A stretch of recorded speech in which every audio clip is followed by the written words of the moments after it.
There is one out in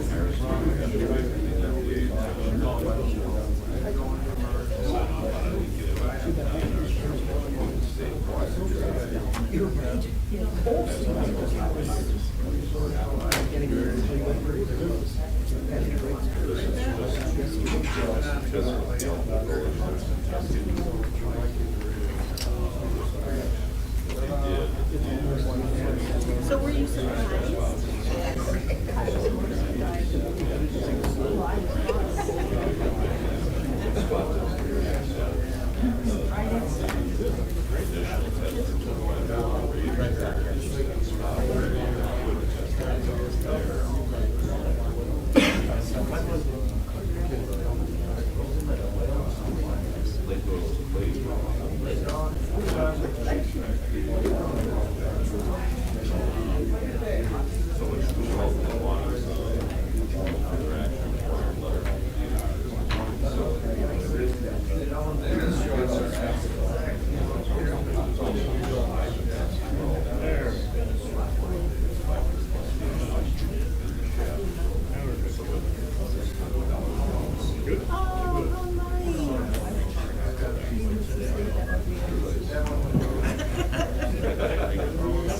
So are you exhausted?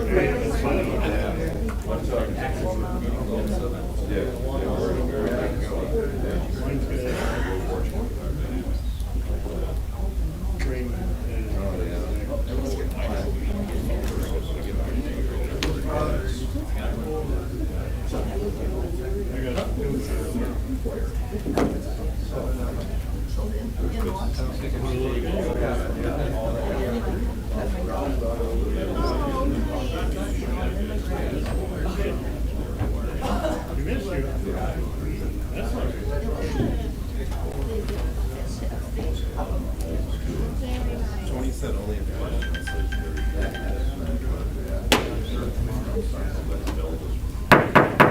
good job. Just take your seats. I know. Good morning, everyone. Morning. We are missing our clerk this morning, so things may be a little different. Please do not press any buttons until I tell you to. So bear with us, and we will now sign in.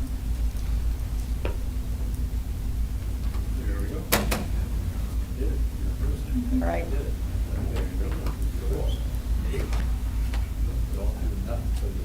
All right, so we have 18 present and 3 absent this morning, so we do have a quorum. And would you please join me in the Pledge of Allegiance? I pledge allegiance to the flag of the United States of America and to the republic for which it stands, one nation, under God, indivisible, with liberty and justice for all.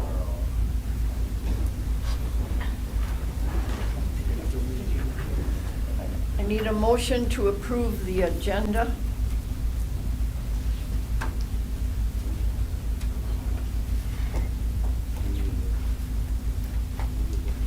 Are you working on your little sheets here? Okay, all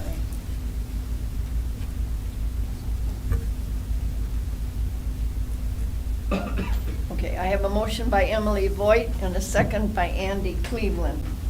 If there are no other objections, please vote your ballot.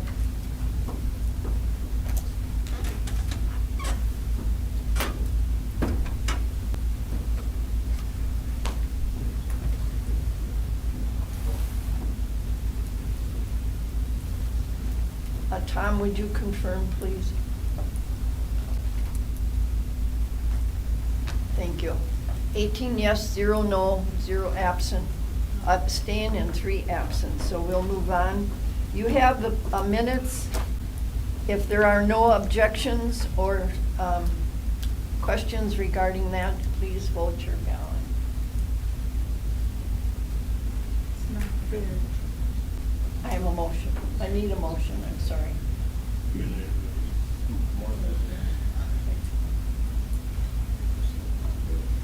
All right, I have a motion by Supervisor Huffberger and a second by Supervisor Schwallenberg. There are no questions. Please vote your ballot.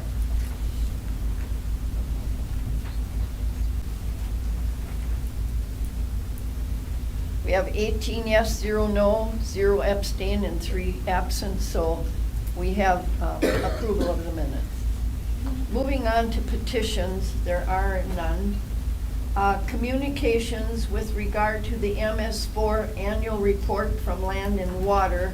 You had that in your packet. I assume everybody read all of those pages. Are there any, if there are any questions, would you please push your button, request to speak?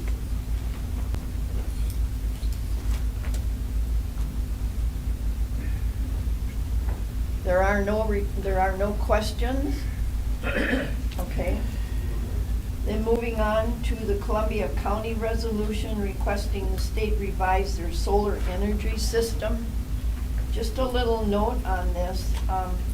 There is a bill coming through the legislature regarding giving counties a little more authority with the siting of these solar systems and also any wind energy.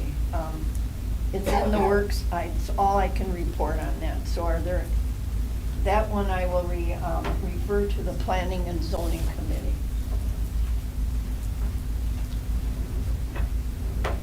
Are there any public participation? I don't see any. Okay. Special business.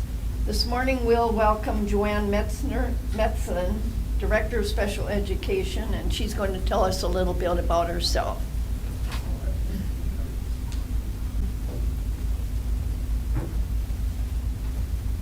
Good morning. It's nice to be here with all of you. As Alice mentioned, I'm Joanne Metzen, Director of Special Education. Very happy to be with you in Calumet County full-time. My history with Calumet County goes back to the fact that my father's first teaching job was in Chilton. And because some of you might wonder who he is, his name was Ken Vandervelden. He went on to teach in Kaukauna. He would be so happy to know that I'm here in the county at this time, so thank you so much. I think a lot of you know that I have a history in education that includes teaching in the Kimberly School District. I was also a principal in the Kimberly School District at Sunrise Elementary in Darboy when it was first built in 1996. Some of you can picture that lavender and mint school out on Highway N that was in a field when I first started there. After serving in the Kimberly School District, I went on to serve in the Manitowoc Public School District as a principal at Jefferson Elementary School for 14 years. I moved to the central office in 2013 and served as the Director of Pupil Services in Manitowoc for that period of time. Manitowoc has 900 students with IEPs, and during my time in Manitowoc, I was also in charge of things like mental wellness, school counseling, nursing during the pandemic, and lots of other things. I was very happy to be a part of a strong team in the Manitowoc Public Schools. Even though it was a sad reason that the position became available here in the county, I knew Nissan Barlev personally. Was sad that he passed, and I'm sure many of you knew him as well. It did come at a time that I was starting to think about whether or not I was going to utilize my superintendent's license and do something different in education. And it was no question as to whether or not I wanted to have the opportunity to serve Calumet County and some other things across the CISA 7 community at that time. I worked for a while here in this building back in September, and when the opportunity presented itself for me to work full-time for Calumet County, there was just no question. The people have been fantastic. The 5 leaders of the 5 school districts, as well as the directors of pupil services or special education in those areas, have been wonderful to work with. So I've had a great warm welcome with the team here at Calumet County as well. I'm happy to be meeting with the people who are working on various projects. For example, on Friday, I met with all of the superintendents and the directors or coordinators of special education because we have a lot to take care of. This fantastic change is really going to support the students in Calumet County who have special needs, and we've got an amazing team of people working hard to be sure that everybody's needs are met. On a personal note, my husband and I have 4 adult sons, all of whom are out of the house. We just keep shutting doors at our house in Manitowoc as they move out or using it for something else. We spend lots of time also in the Wautoma area on the weekends. So thanks again for this great opportunity, and I look forward to meeting many of you in person. Thank you, Joanne. You bet. Welcome aboard. Thank you. All right, moving on to special business. Harris Beyers will not be here today to talk about the contaminated properties. So he will be presenting in April, so he will not be here today. And moving on to resolutions, Resolution 2022-26. Resolution authorizing Wisconsin assessment monies, the WAM program application. And I need a motion to bring that forward. I have a motion by Supervisor Steer and a second by Supervisor Halshu. And Supervisor Gens, would you speak to this resolution? And if there's any other questions, Michael Schlock is here as well. Thank you.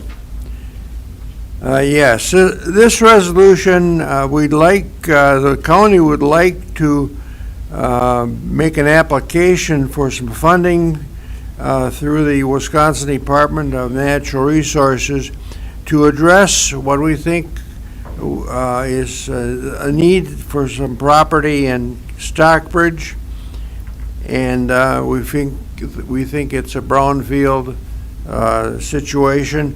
And we want to make an application for some funding to have the DNR come in and take a look at that property and make an assessment as to what our further needs are going to be. So that's what this one is about. Are there any questions regarding this resolution?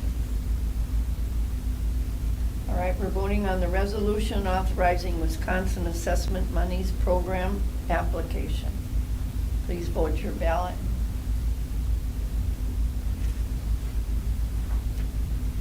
Right, I have 18 yes, 0 no, 0 abstain, 3 absent, so that resolution has been approved.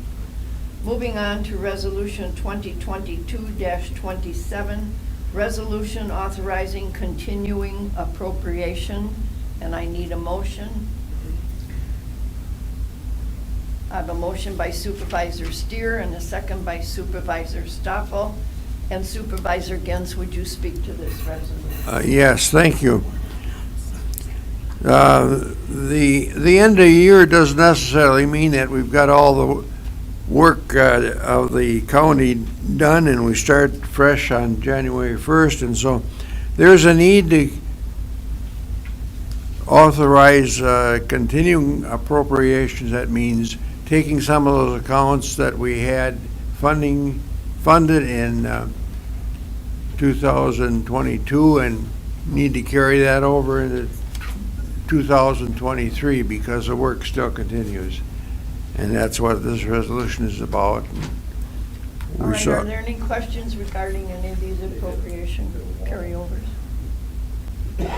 If not, please vote your ballot.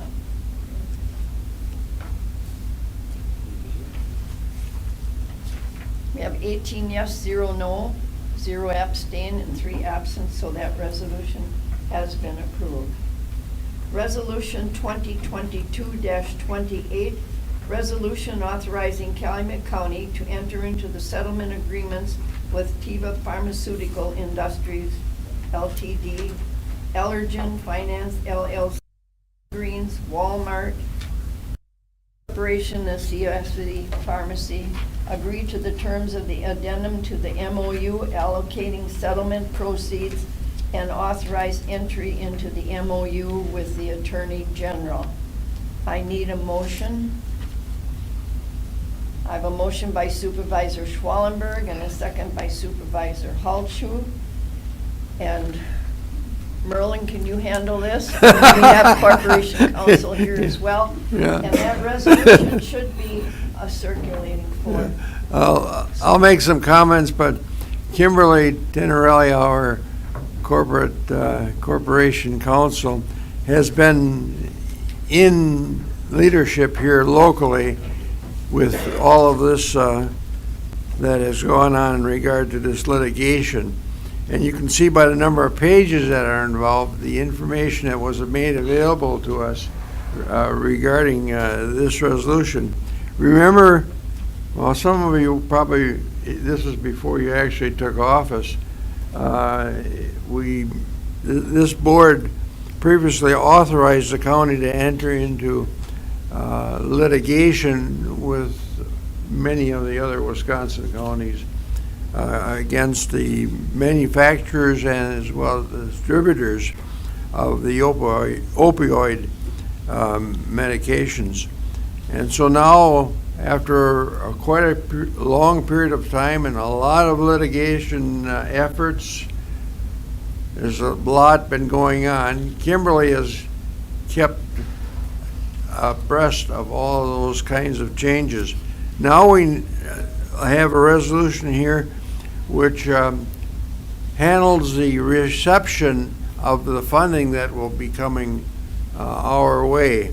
And one of the things that needs to be done is to establish an account, an opioid abatement account, which this resolution calls for, so that we couch those funds and make them available for work that needs to be done in this county regarding the opioid situation. And I think I'll call Kimberly, if you have any other comments, or does that, or you just want to take questions if there are any? Sure. Yeah. Kimberly, do you want to add anything? Are there any questions? Please push request to speak. Supervisor Clark. Thank you, Madam Chairman. So my questions are really about how this is going to be dispersed. If I go through this, how it's going to be laid out, we're going to get 70%, state will get 30%. It'll be broken down by the local municipalities. Of that, 25% is going to go to the attorneys. Another 20% is going to go to attorney fees, which is the escrow, which was just alluded to. However, on page 45 of the document that was handed out, I believe it's page maybe 6 of the official document, 85% must go to the abatement. How does that reconcile if we're paying 85% towards the abatement, but we have to give the attorneys 20%? Well, thank you. There is nationwide, there is a fund to pay the attorneys that the court determines what is fair and reasonable.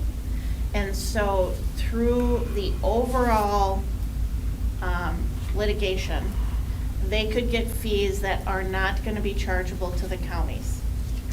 So whatever the ALJ decides, if it comes out of that fund, then we wouldn't have to pay the full 25%. What we do get, 85% of it has to go to abatement, and some of it can go to administrative. So it's 85% of what we get in total. Okay, I understand that. Does that make sense? It does.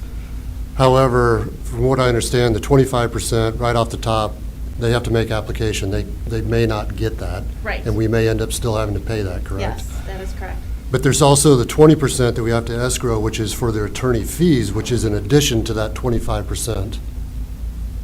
Where does that come from? Does that come out of our 85% or? Because if we assume. 70% that the counties get, and then what's left, 85% of it has to go to the abatement. Okay, that's not the way I read it. The way I read it is we're responsible to spend 85% for the abatement, notwithstanding the 20%. So what you're saying is, out of that monies that we get, we allocate 20%. We're not on the hook for that extra, I don't know, boils down to about 5% that wouldn't be covered under that 85% rule. I know that sounds confusing. Yeah, I'm sorry, I'm not following. So we're going to get whatever the monies are. 15% can be used for administrative purposes. 85% must go to the abatement. Yes. Out of that 85%, are we allowed to take the 20% to pay the attorney's fees? We don't get any money until the attorneys are paid. So that comes off the top, and then whatever's left, 85% of that has to go to the abatement. Does that make sense? It makes sense, but I don't think that's how it's written. This is the exact same way the prior settlement was resolved, and we don't know still how much that fund has covered. We haven't been told yet because, I mean, it's huge. It's not just Wisconsin, it's every state Right. and many counties and cities. So we haven't been notified of what coverage is. They just want that money set aside in case they don't get paid through the federal litigation. But whatever we get left over after all that's spent, that's what we have to spend. We can't spend what we don't have, if that makes sense. It does, but I don't think that's how it's written. The way it's written is it's 25% plus expenses, which is on page 42 of the documents, which boils down to the attorneys are going to get 40% of this, and the rest of the people that actually need it are only going to get 60%.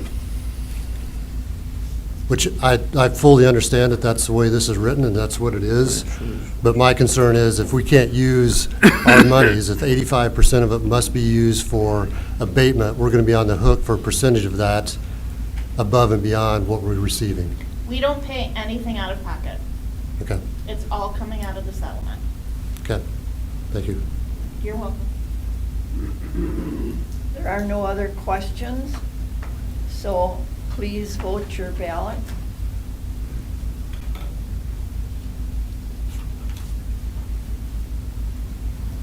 We have 18 yes, 0 no, 0 abstain, 3 absent, so it has been passed by a majority vote.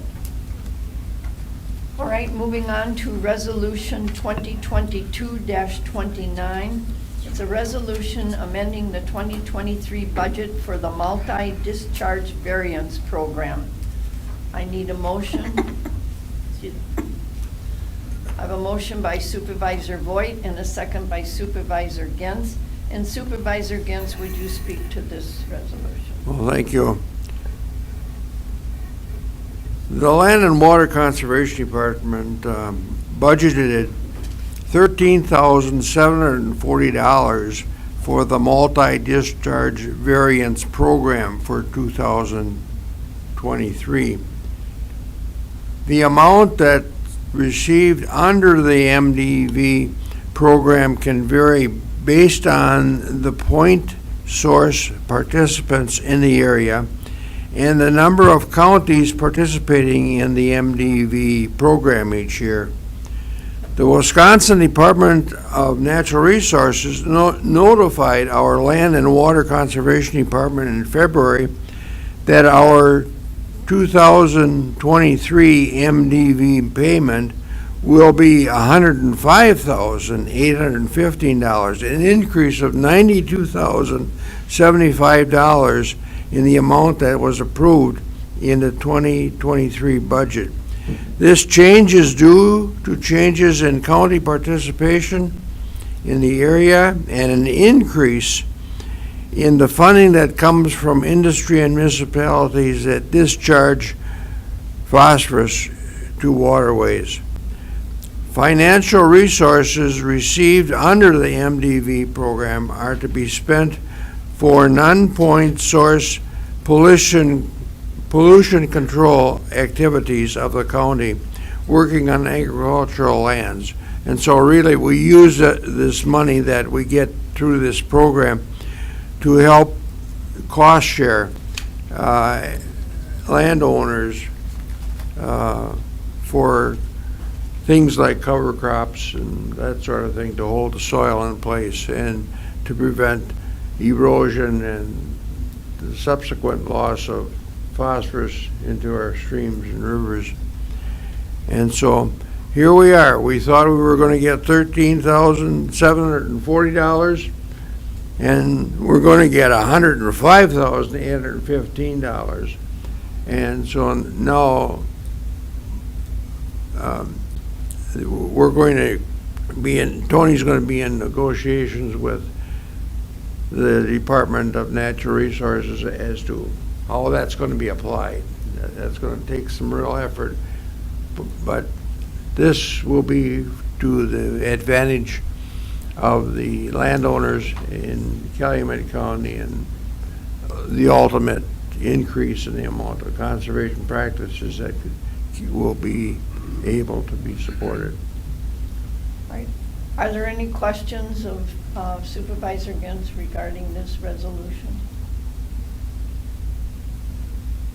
If not, we're voting on the resolution amending the 2023 budget for the multi-discharge variance program. Please vote your ballot. We have 18 yes, 0 no, 0 abstain, 3 absent, so it has received the majority vote and therefore is adopted. Resolution 2022-30, resolution authorizing an urban non-point and stormwater planning grant application for Calumet County. I need a motion. I have a motion by Supervisor Voigt and a second by Supervisor Halshu. And Supervisor Hufsberger, would you speak to this resolution? Yes, thank you, Madam Chair. This is in regard to the submittal of our annual report and compliance documents, which was in our packet today, 21 pages, 8 through 29. This grant will help fund a mandatory stormwater pollutant modeling update for our county's MS4 permit compliance.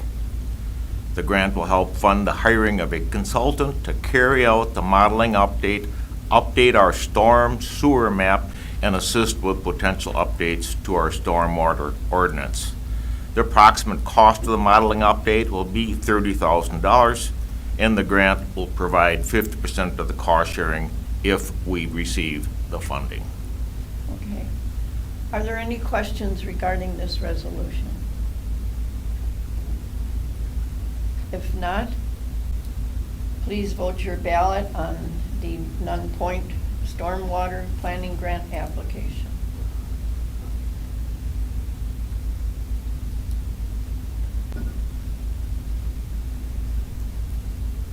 Right. Supervisor Gleckner is left. Supervisor Irwin, please confirm.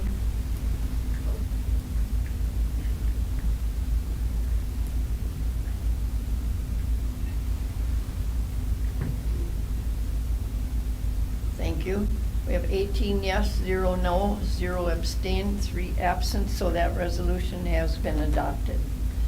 Moving on to Resolution 2022-31, resolution designating April 17th through April 21st as Work Zone Safety Awareness Week in Calumet County.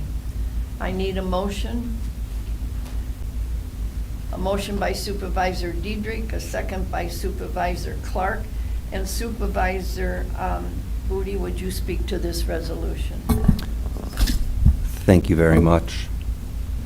The resolution is pretty self-explanatory by itself. We'd be declaring that week Work Zone Safety Week in coordination with all these other agencies. So I'd just like to take a moment to talk about something else related to work zone safety. This is a set of car keys. Yours may look like it. Yours may be a fob, a dongle, whatever you want to call it. It might actually look like a real key. This not only gives us the power to drive our vehicles, to transport people and goods for distances and at speeds undreamt of a century ago. It also gives us the responsibility. It gives us the responsibility to ensure the safety of ourselves, our passengers, and the other people driving on the roads with us. In addition, we have to be responsible for those people who are working in the roads. Please, slow down while you're driving. Put your phones down. Stop playing around with whatever's on your dashboard. We are there to drive, not to be entertained. On May 4th, 2015, Derek Burkhalter, a Calumet County Highway Department employee, was killed in a work zone. I was at his funeral. I know many other county board supervisors here were also at his funeral. I don't want to have to do that again. Passing this resolution can't do anything to bring Derek back, but hopefully it can prevent other instances like that throughout our county and our state. Thank you. Thank you, Supervisor Booty. Are there any questions regarding this resolution? If not, please vote your ballot. We have 18 yes, 0 no, 0 abstain, 3 absent, so that resolution has been adopted. Moving on to Resolution 2022-32, resolution authorizing participation by Calumet County in the state funding snowmobile program. I need a motion. I have a motion by Supervisor Diedrich and a second by Supervisor Cleveland. And Supervisor Schwallenberg, would you speak to this resolution? Thank you, Madam Chair. This is a resolution that we pass every year for our snowmobile trails to maintain, repair bridges, any other thing that needs to be done to them. Thank you. Are there any questions regarding this resolution? If not, please vote your ballot on the authorizing grant application for snowmobile trails. We have 18 yes, 0 no, 0 abstain, 3 absent. That resolution has been adopted. Moving on to Resolution 2022-33, resolution authorizing grant application for new information key socks for Stockbridge, Brothertown, and Calumet County Board Harbors. I need a motion, please. Motion by Supervisor Schwallenberg, a second by Supervisor Steer. And Supervisor Schwallenberg, would you speak to this resolution? Thank you, Madam Chair. These kiosks will prevent signs from being nailed to trees, posts, everything in our harbors. That will be for communications from the county, the townships, or nonprofit organizations. They will not be used to advertise for any events or broad fries or whatever. This is an attempt to try and clean up our harbors, and they will be placed alongside of our pay stations when they appear. Thank you. Are there any questions regarding this resolution? Supervisor Diedrich. Thank you, Madam Chair. Just a simple question. The whereas talks about the funding, $13,000 project, $7,500 state grant, $5,000 in-kind labor. Could you explain to me, please, the in-kind labor, just so I understand it? Thank you. Adam is here. He can do that. It's the staff doing the work. So our staff is building, installing. We can use our labor to match that. The total cost is, that's our labor. Okay. Does that answer your question, Supervisor Diedrich?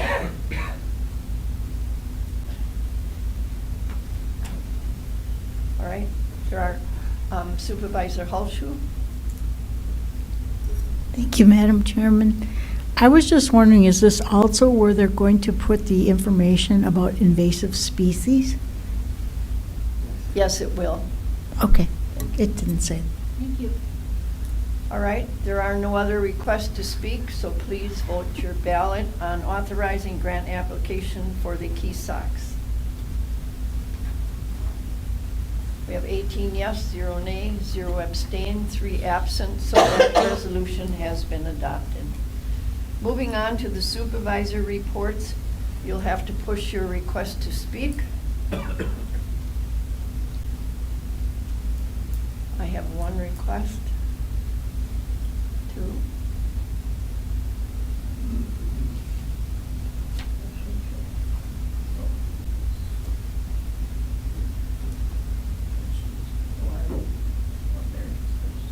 Supervisor Schwallenberg. Thank you, Madam Chair. Human Services didn't meet this month due to what we thought was going to be the Student Government Day, which had to be canceled due to a snowstorm. But I would like to remind the members of that committee that there are 2 conferences that are coming up in May that you should have gotten emails on, that if you are interested in attending, I would suggest that you get registered for them right away. The one at the end of May, the hotel rooms are pretty limited, at least at where the conference is being held. As far as the one at the beginning of May, we haven't seen what the sessions are about yet. We're waiting for that. But so thank you for Human Services. As far as parks, if you've seen our minutes, or our agendas, on the agenda was an electric charging station. We were approached by a company to put up one of those at our county park. The Parks Commission decided that that was an inappropriate place to have a charging station, that they should look somewhere else in the county. As of this point, I believe we're aware of only one charging station, and that's at the Quick Trip up by the Diamond Exchange in Appleton in Calumet County. Right now, that's the only one that we know of, unless somebody else knows of another one. Our pay stations that I mentioned that are going alongside of the kiosks will be a learning curve for our people that are used to going to the office to get their boating permits. So things will have to be different, and it will take a while for them, especially for some of the fishing tournaments, I understand, where they come in and buy multiple permits. They're not going to be able to do that. Our work continues on our cabins. We're still a little slow with that because so is everybody else as far as building is concerned. And our cold storage building has been started down at the park. And they're working, keeping themselves busy over the winter. Thank you. Thank you, Supervisor Schwalberg. Supervisor Booty? Thank you very much. From February 27th through March 1st, myself and a few other members here of the county board had attended the Wisconsin Counties Association Legislative Exchange in Madison. There we had sessions involving meeting with staff of the legislative leadership teams. Legislative leaders themselves also came to speak with us. I had some other presentations from Wisconsin Counties Association staff, the executive director, and other luminaries of the state. On March 15th, the Highway Committee awarded the bid for purchase of asphaltic concrete pavement. Everyone should be pleased to know that prices are less on a per-ton basis than they were last year. So that's some good news. Thank you. Thank you, Supervisor Booty. Just a note that please watch your iPads for a change in the date for the Student Government Day. It was either April 17th or April 24th, so just keep that in mind. And next month at our meeting, we're going to be receiving quite a large check from the County Mutual with regard to the safety program that we sponsored through the building of the jail. So that will take place at the next county board meeting. And we go on to the county administrator's report. Are there any questions regarding that report? If not, we'll place that on file. Our next regular meeting will be April 18th at 9:00 a.m. And seeing no other business to conduct, I move for adjournment of this meeting. Thank you.